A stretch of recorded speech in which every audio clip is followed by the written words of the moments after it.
उत्तर प्रदेश के पूर्व मुख्यमंत्री और समाजवादी पार्टी के संरक्षक मुलायम सिंह यादव की पत्नी आज अंतिम संस्कार उनका किया जाएगा। सीएम योगी भी पार्थिव शरीर को श्रद्धांजलि देने मुलायम सिंह आवास जाएंगे और कल गुरुग्राम के मेदांता अस्पताल में उनका निधन हो गया। शाम करीब 4 बजे उनके निधन का ऐलान किया गया। बताया जा रहा है कि साधना गुप्ता शुगर और फेफड़ों के संक्रमण की बीमारी से ग्रसित थीं। हालात बिगड़ने पर उन्हें 1 जुलाई को गुरुग्राम के मेदांता अस्पताल में भर्ती कराया गया था। यहां पर डॉक्टर सुशीला कटारिया की देखरेख में उनका इलाज चल रहा था। शुक्रवार रात उनकी हालत काफी खराब हो गई। साधना की गंभीर हालत को देखते हुए उन्हें आईसीयू में रखा गया था। शनिवार सुबह ही उनकी हालत बेहद नाजुक बनी हुई थी। इसके चलते शनिवार सुबह मुलायम सिंह यादव भी उनसे मिलने के लिए अस्पताल पहुंचे थे।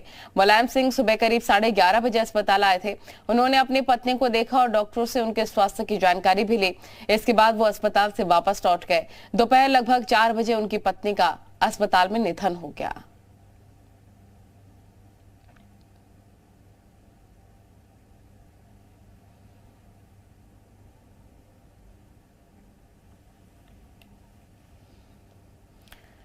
तो साधना गुप्ता को श्रद्धांजलि देने कौन कौन पहुंचा? मुलायम सिंह यादव, नरेश उत्तम पटेल, केशव प्रसाद मौर्य, स्वामी प्रसाद मौर्य। ये बड़ी जानकारी आपको दे रहे हैं कि कौन कौन यहां पर श्रद्धांजलि अर्पित करने के लिए पहुंचा, क्योंकि कल ये जानकारी मिली निधन की।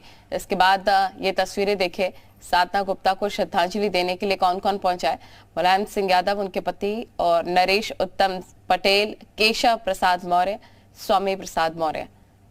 आप तस्वीरें देख सकते हैं, जो बड़े दिग्गज उनको श्रद्धांजलि अर्पित करने के लिए पहुंचे। ये तस्वीरें हम आपको दिखा रहे हैं। मुलायम सिंह यादव पहुंचे, नरेश उत्तम पटेल पहुंचे, केशव प्रसाद मौर्य पहुंचे, स्वामी प्रसाद मौर्य भी उनको श्रद्धांजलि अर्पित करने के लिए पहुंचे थे।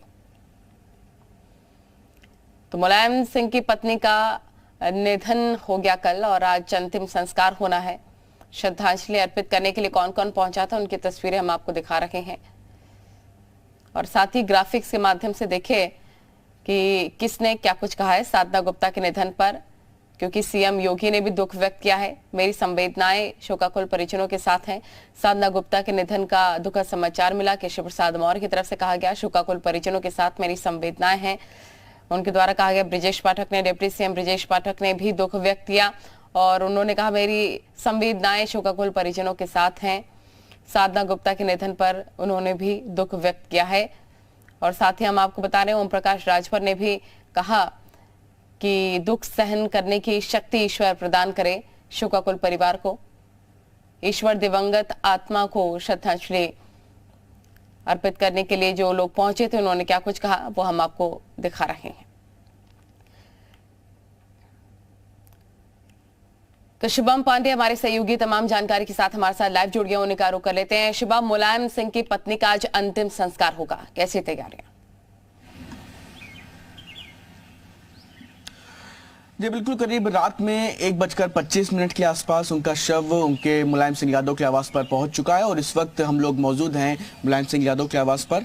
ठीक पीछे का दृश्य आप देख सकते हैं कि मुलायम सिंह यादव जो सपा के सुप्रीमो हैं, सपा के कह सकते हैं आपकी राष्ट्रीय अपने आप में सभी कुछ समाजवादी पार्टी के आधार हैं, उनके ठीक सामने ये आवास है। और करीब रात में 1:25 के आसपास साधना गुप्ता का शव यहाँ पर पहुंच चुका है। प्रतीक यादव साथ में उनके मौजूद थे और विक्रमादित्य मार्ग है ठीक सामने, देख सकते हैं आप 3 होल्डिंग्स लगाई गई हैं जिसमें साधना गुप्ता को श्रद्धांजलि देते हुए तमाम होल्डिंग्स यहाँ पर इस पूरी रोड पर लगी है, क्योंकि आवास के ठीक सामने समाजवादी पार्टी का कार्यालय है और यहाँ से कुछ ही दूरी पर लगभग जहाँ 1 बजे के आसपास अंतिम संस्कार होना है, वो भी सिर्फ मात्र 1 किलोमीटर की दूरी पे ही है। तो ऐसे में अब क्योंकि आज साधना गुप्ता को श्रद्धांजलि देने के लिए कई तमाम दलों के, राजनीतिक दलों के तमाम नेताओं के आने की भी उम्मीद है। तो ऐसे में अब जब थोड़ी देर में यहाँ पर बताया जा रहा है कि प्रक्रिया इसको लेकर के भी शुरू होगी और लोगों के आने का सिलसिला भी शुरू होगा, बट इसको भी ध्यान में रखते हुए यहाँ पर सुरक्षा व्यवस्था थोड़ी देर में ही बढ़ाई जाएगी।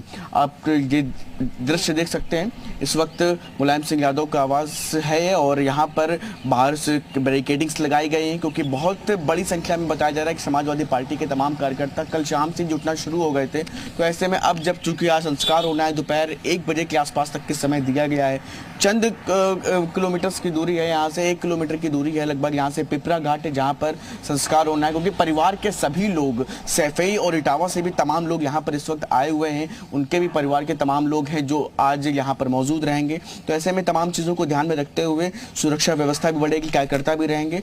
तो हालांकि अभी अब तमाम तैयारियां हैं, लोगों परिवार में शोक है इस वक्त, और शोक की घड़ी में जो भी सभी परिवार के जन हैं एक साथ एकजुट होंगे। जी बिल्कुल शुभम, और कितने बजे लगभग ये अंतिम संस्कार किया जाएगा, इसके बारे में कोई जानकारी? जी बिल्कुल, समाजवादी पार्टी की तरफ से इसको लेकर के एक ऑफिशियल समय तय किया गया है। 1 बजे का समय बताया गया है कि पिपरा घाट पर अंतिम संस्कार होगा, और उसके पहले अंतिम दर्शन के लिए जो लोग भी आना चाहेंगे आवास पर ही व्यवस्था की जाएगी, क्योंकि अंतिम दर्शन के दौरान बड़ी संख्या में लोगों के यहाँ पर आने की उम्मीद है। तो ऐसे में बाहरी जो ये द्वार है, इस द्वार के बाद ही एक स्पेस ऐसा तैयार किया जा रहा है जहाँ पर साधना गुप्ता का शव रखा जाएगा। जो अंतिम दर्शन के लिए जो तमाम समाजवादी पार्टी के कार्यकर्ता हैं, उससे जुड़े हुए लोग हैं, वो सभी लोग जो दर्शन के लिए आए तो उनको साधना गुप्ता जी के जो दर्शन हो पाए, उनके पार्थिव शरीर के दर्शन हो पाए, तो इसको लेकर के व्यवस्थाएं की जा रही हैं। अभी थोड़ी ही देर बाद बताया जा रहा है, क्योंकि संख्या में काफ़ी बड़ी संख्या में यहाँ पर तमाम कार्यकर्ताओं के आने की उम्मीद है, तो ऐसे में बैरिकेटिंग और सुरक्षा व्यवस्था भी थोड़ी देर बाद बढ़ाई जा सकती है। 1 बजे का समय समाजवादी पार्टी के ट्विटर हैंडल से ऑफिशियली जो निर्धारित किया गया है, और इसके साथ साथ चूँकि 1 बजे का समय निर्धारित किया गया है, तो ऐसे में पिपरा घाट है जो यहाँ से कुछ ही किलोमीटर की दूरी पर है, तो वहां पर भी इसको ध्यान में रखते हुए तमाम तरह की तैयारियां की गई हैं। जैसा कि सभी को जानकारी है कि लगभग 1 जुलाई के आसपास से साधना गुप्ता की तबीयत लगातार खराब चल रही थी, और मेदांता गुड़गांव में उनका ट्रीटमेंट चल रहा था। उनके बेटे प्रतीक यादव रात में करीब 1:25 के आसपास अपनी मां के शव को लेकर के आए हुए थे। उसके बाद इसी आवास में अभी सभी पूरा परिवार ठहरा हुआ है। बहुत शुक्रिया आपका तमाम जानकारी साझा करने के लिए। अपडेट लगातार हम तक पहुंचाते रहेगा। फिलहाल